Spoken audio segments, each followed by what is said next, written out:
Selamat datang dalam presentasi perbandingan kinerja ekonomi Indonesia pada 2 tahun pertama, masa kepemimpinan Presiden SBY, Presiden Jokowi, dan Presiden Prabowo. Slide ini menampilkan ringkasan indikator utama yang mencerminkan pertumbuhan, stabilitas, dan pembangunan nasional. Pertumbuhan ekonomi Indonesia tetap positif pada 2 tahun pertama setiap pemerintahan. Di era SBY, pertumbuhan sedikit menurun dari 5,7 ke 5,5%. Jokowi membukukan pertumbuhan meningkat dari 4,9 ke 5,0%, sedangkan Prabowo diproyeksikan meningkat dari 5,0 ke 5,6%, menunjukkan tren positif yang berkelanjutan. Inflasi mengalami penurunan signifikan. Di masa SBY, rata-rata inflasi mencapai 11,8%, turun ke 4,95% saat Jokowi, dan diproyeksikan 2,4% di era Prabowo. Inflasi yang terkendali mendukung daya beli masyarakat dan stabilitas harga kebutuhan pokok.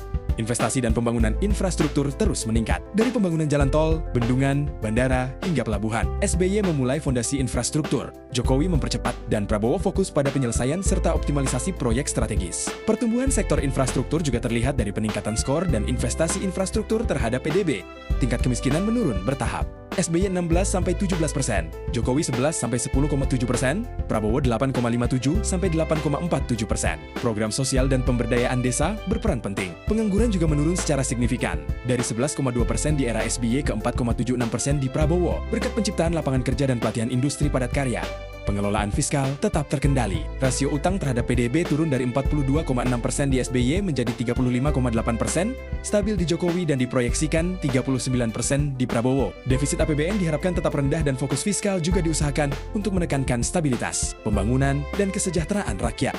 Secara keseluruhan, Indonesia menunjukkan tren positif, pertumbuhan meningkat, inflasi rendah, kemiskinan dan pengangguran menurun. Peningkatan infrastruktur dan pengelolaan fiskal yang tepat menjadi fondasi untuk keberlanjutan pertumbuhan ekonomi dan pemerataan pembangunan. Pemerintahan Prabowo diproyeksikan melanjutkan tren stabilitas dengan fokus pada pembangunan berkelanjutan, penciptaan lapangan kerja, dan pembangunan manusia menuju Indonesia Emas. Lalu apa yang akan terjadi nanti memasuki tahun ketiga masa jabatan Presiden Prabowo? Apa saja yang perlu dievaluasi? Kita akan berikan review dan pendapat pada saatnya. Yang jelas, mari kita tetap berpikiran positif, mendukung, namun tetap kritis, untuk memastikan pemerintahan berjalan dengan baik untuk kemajuan negara kesatuan Republik Indonesia.